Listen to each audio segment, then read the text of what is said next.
I'm not proud of how small I felt that night. If you've ever walked into a room believing you belong there, only to be told in front of everyone that you didn't, you know the kind of silence that hits your chest before your ears. That's where this story really starts, with a moment so ordinary, so stupidly mundane, that I still don't know how a grown man can be knocked off balance by just two sentences. But I was. And those two sentences ended up changing everything. I arrived at the company event early on purpose. I was never the make an entrance type. I preferred slipping in before the noise built up. The venue was a renovated greenhouse, glass walls, climbing lights, a caterer, stacking tiny forks beside tiny plates. People were filtering in slowly, smiling, talking about weekend plans and Q4 projections like it all mattered equally. My palms were sweating, which made no sense. I had the invitation printed, folded in my jacket. My name was on the employee list. HR had confirmed. I kept reminding myself of that as I stood near the entrance, pretending to study a set of orchids someone had arranged in a glass cylinder. I wasn't dressed fancy. Dark shirt, blazer, nothing bold. I didn't want attention. I just wanted to show up, be seen enough to not look rude, and then leave quietly.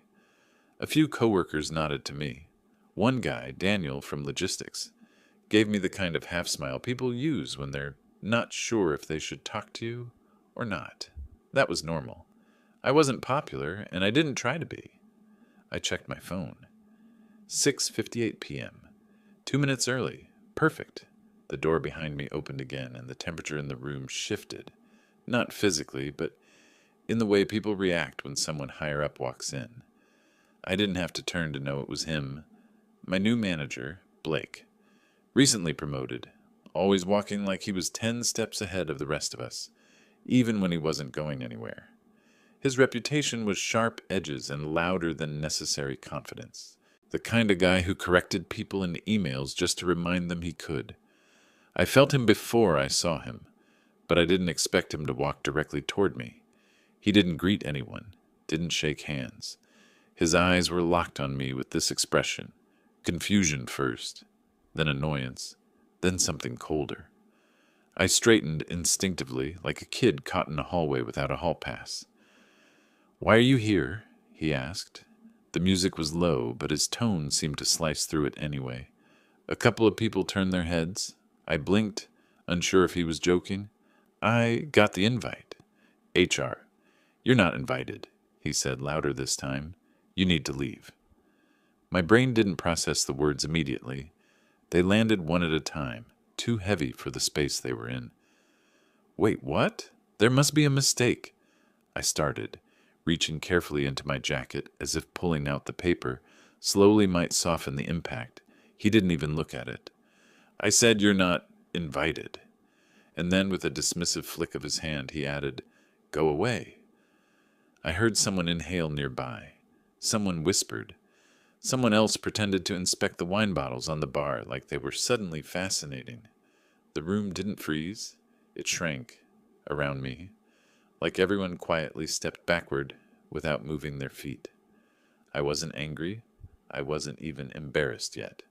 I was too stunned to feel something that complex. My throat tightened at the edges, a little pulse of heat behind my ears. "Blake," I tried again, quieter.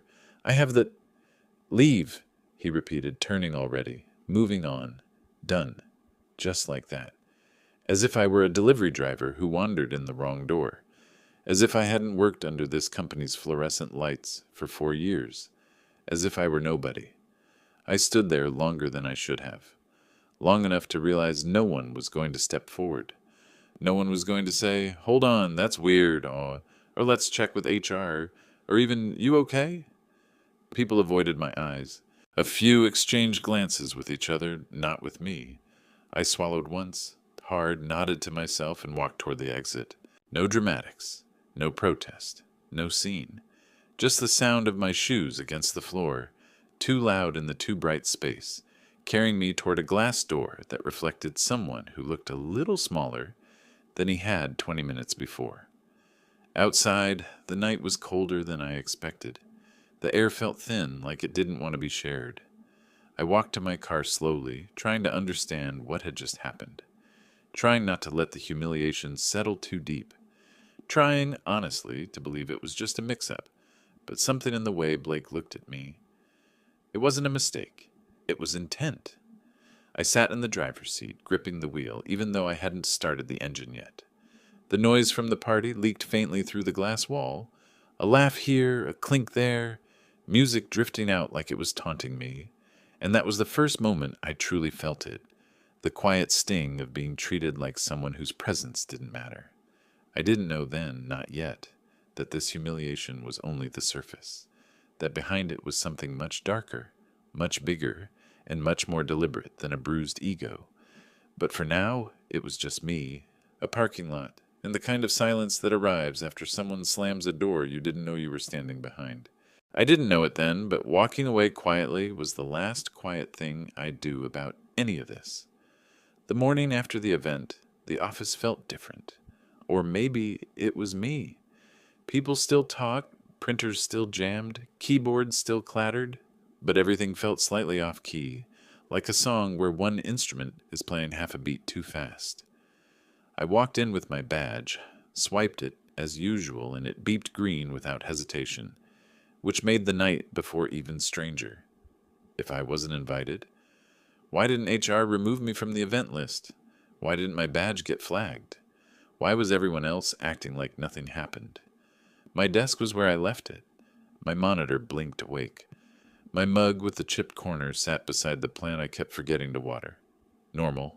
Too normal. I tried to work, but my focus slid like water off glass. I kept replaying Blake's voice, that sharp, clipped dismissal, like he'd rehearsed it.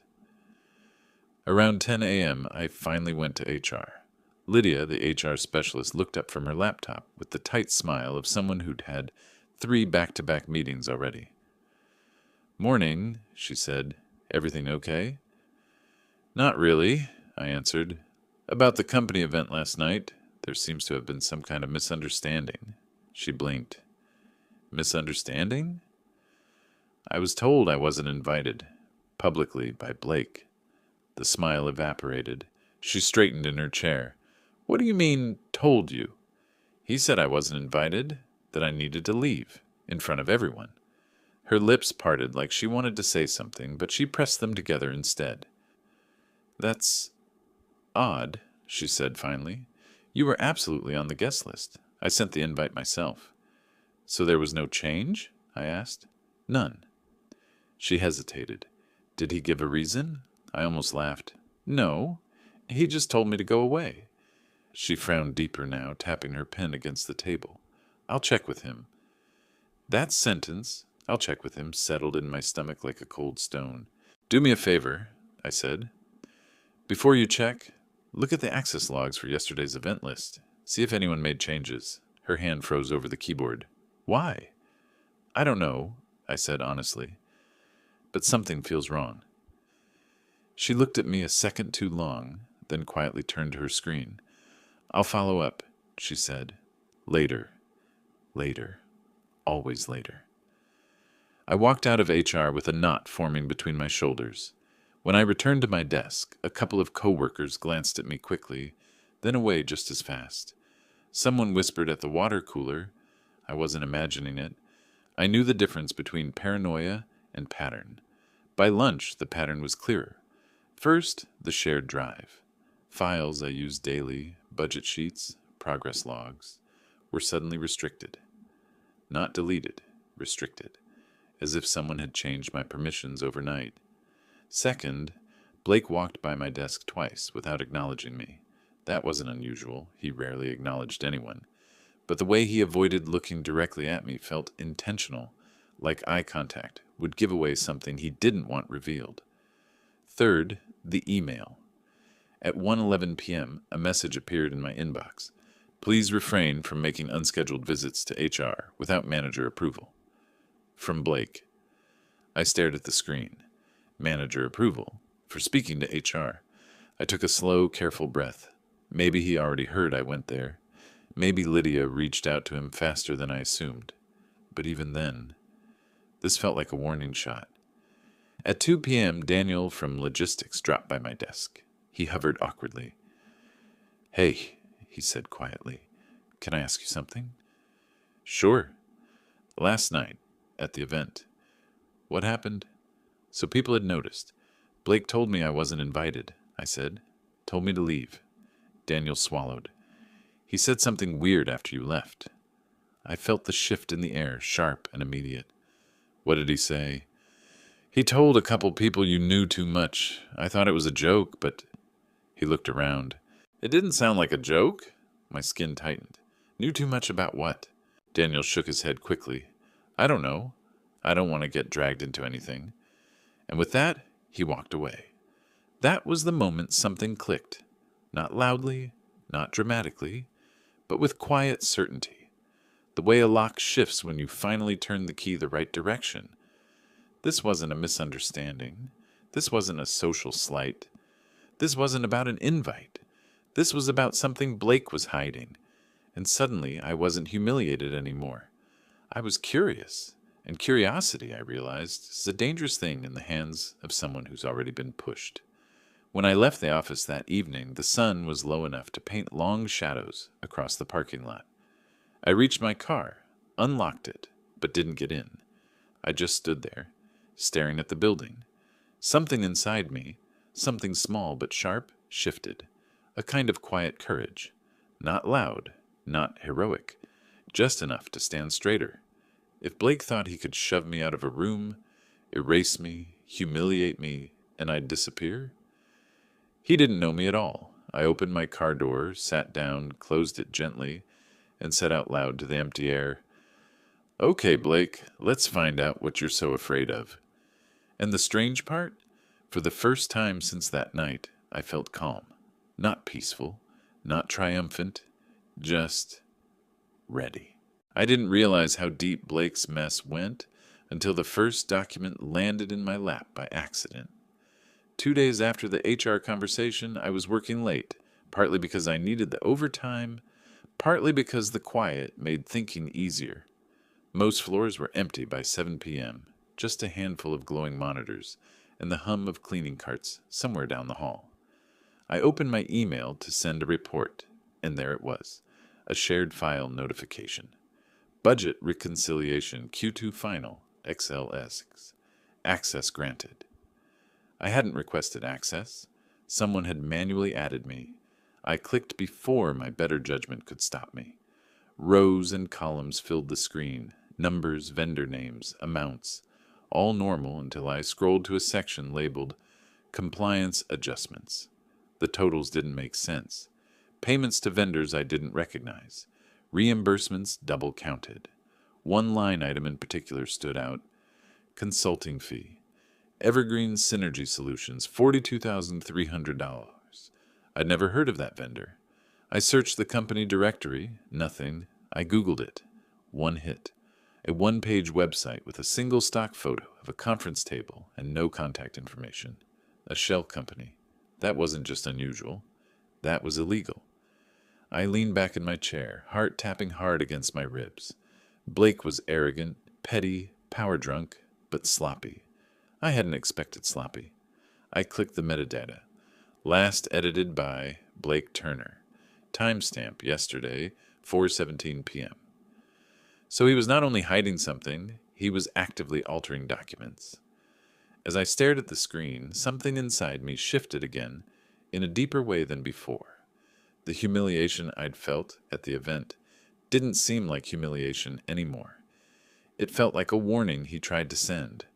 A warning that I accidentally stepped on a landmine he'd buried. A sound behind me made me jump. The elevator dinged. Footsteps.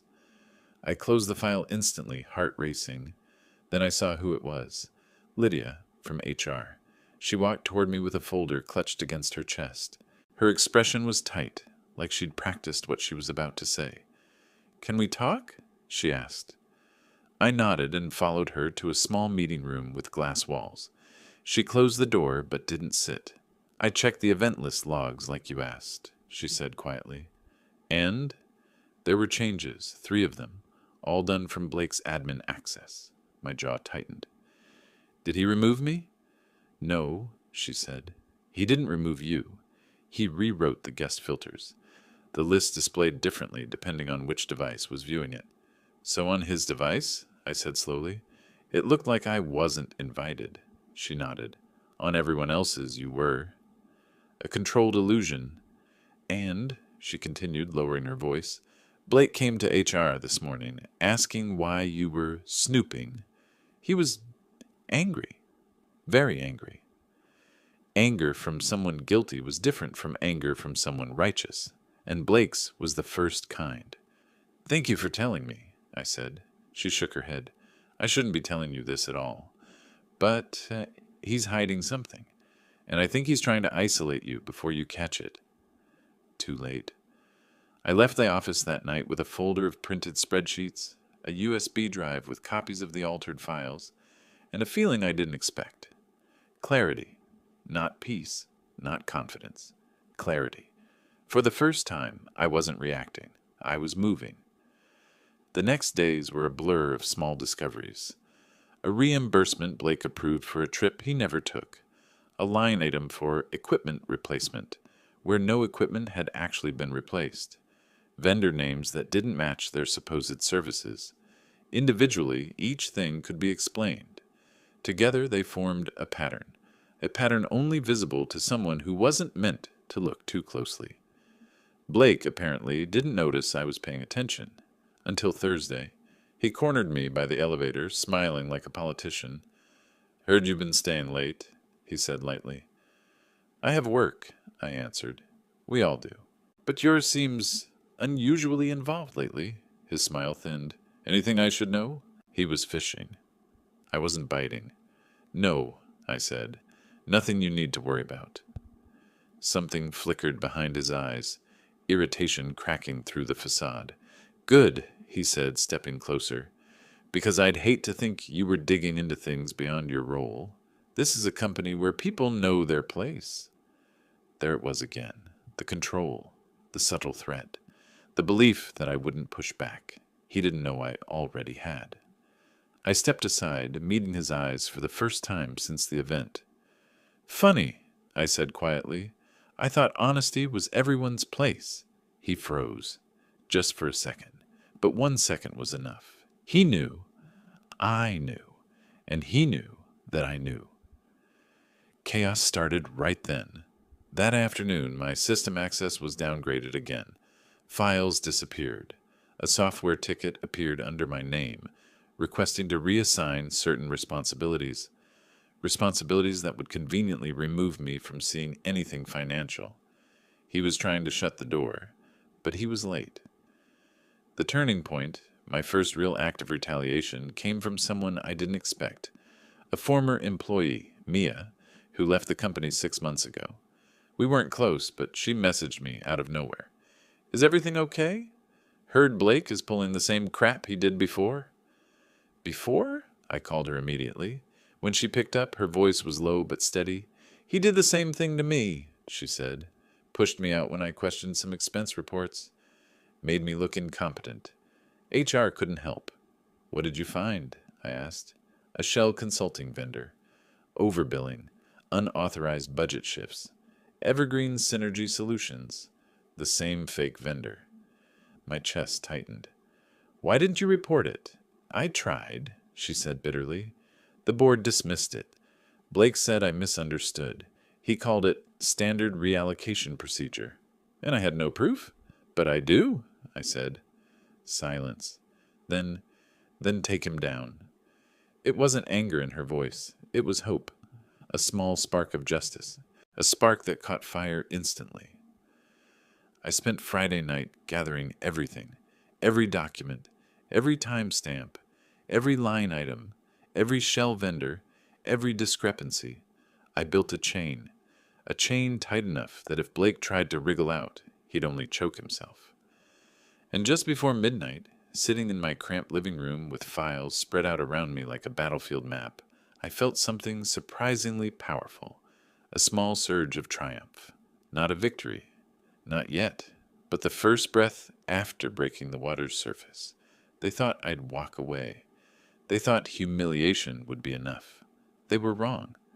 By the time I zipped the final folder shut, I knew exactly what I had to do next. And Blake, he had no idea the storm was headed straight for him. They thought they'd pushed me off the board.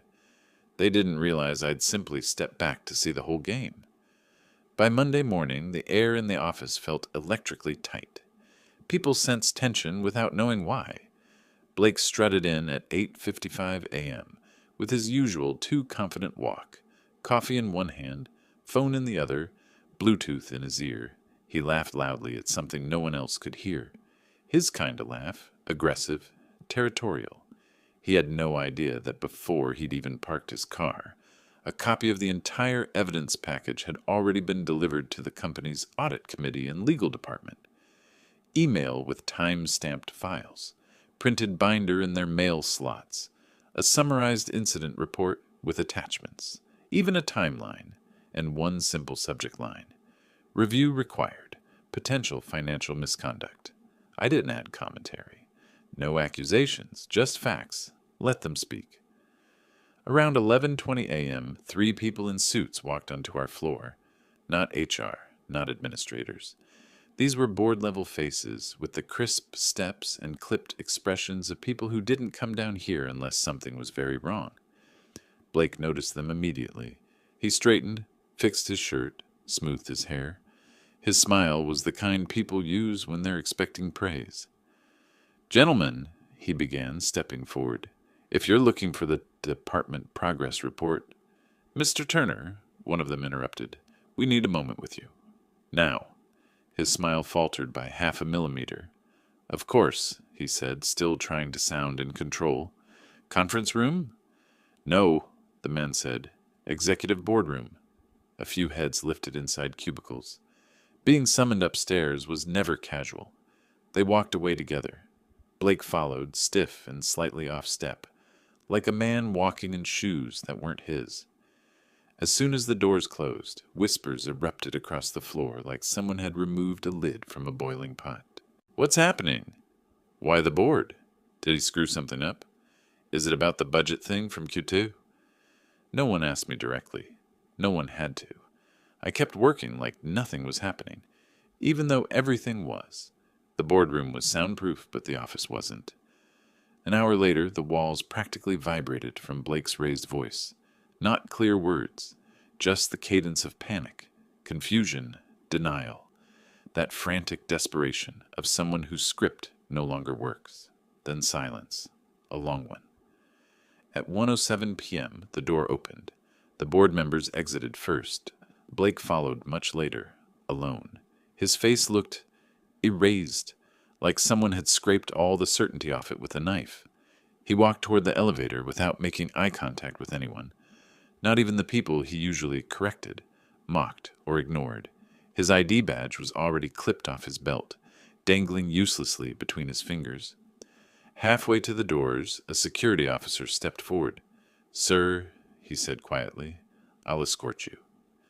Blake froze mid-step. It was the only time I'd ever seen him hesitate. For one brief second he seemed small, not vulnerable, just stripped of whatever inflated him. And then he continued walking, slower, like each step cost him something. The elevator doors closed on him with a soft metallic hush. That sound stayed in the air long after he was gone. Afterward, HR sent out a corporate memo. Effective immediately, Blake Turner is no longer employed by the company. Interim leadership assignments will be announced shortly. No details, no explanations. But people talked. People always talk. Lydia stopped by my desk around 3 p.m. She don't sit. "You okay?" she asked. "I am," I said, and it was true in a way I didn't expect. "You did the right thing," she said. "I did the necessary thing." She nodded. "There's a difference." She almost walked away, but paused. "By the way, the audit committee requested to meet with you tomorrow morning. Nothing bad. They just want your perspective." My stomach tightened, but not from fear. From the weight of moving toward something instead of running from it. "Okay," I said. "And," she added, clearing her throat, "I also wanted to tell you personally. Your performance review was reevaluated. The one Blake submitted last week, it's been nullified. I let out a quiet breath I didn't realize I'd been holding. "Thank you," I said. She gave me a small smile, the kind people give when they've been wanting to say something for a long time. The next morning, the audit committee meeting lasted 40 minutes. They asked clean, direct questions. I answered the same way. No embellishment, no emotion, just truth. When it was done, one of them closed the folder and said, "We appreciate your integrity." That word hit me deeper than I expected. Integrity. A quality Blake never understood. A quality that felt like a compass I hadn't realized I was still following. As I stood to leave, the chair of the committee added, "We'll be restructuring departments. You'll receive an email later today." By noon, I did. I was reassigned to another team, higher responsibility, better pay, reporting to someone known for fairness, not theatrics. The email emphasized that the transfer was based on demonstrated professionalism under pressure. I read it twice, not because I doubted it, but because it felt right. Not triumphant, not cinematic, just right. The weeks that followed were strangely quiet. The company settled like a lake after a stone is thrown, the ripples wide at first, then softer, then gone. People treated me differently, not with pity or awe, but with a subtle kind of respect, the kind where eye contact lasts half a second longer. One afternoon, Daniel from logistics stopped by. "Hey," he said awkwardly, "I heard what happened. Just wanted to say, good. Really good." "Thanks," I said. He nodded and hurried away as if saying that much had already pushed his social limits. I didn't laugh, but I did smile. I wish I could say there was some explosive final scene with Blake, some dramatic confrontation full of regret or apology or rage, but real justice isn't theatrical. It's quiet. He never contacted me, never asked what I'd done, never tried to explain. He simply disappeared from the company building like someone had erased his silhouette from the floor map, and that was enough. The first Friday after everything settled, I left work earlier than usual. The air outside was cool, the sky faded into that soft gradient between daylight and night, where the world feels honest.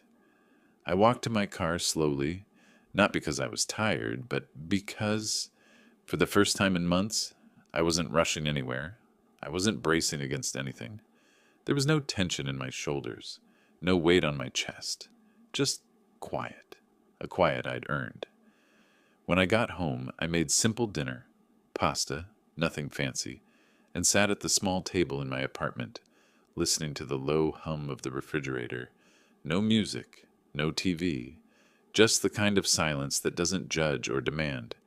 And in that ordinary moment, I realized something. Blake hadn't humiliated me. He hadn't broken me. He'd revealed me to myself. He showed me that I wasn't someone who walked away forever. I walked away long enough to get a better angle. Then I acted, not for revenge, not for ego, but because the truth mattered more than comfort. I leaned back in my chair, took a slow breath, and let my shoulders drop completely. This was peace, not dramatic, not victorious, just the absence of noise that never belonged to me.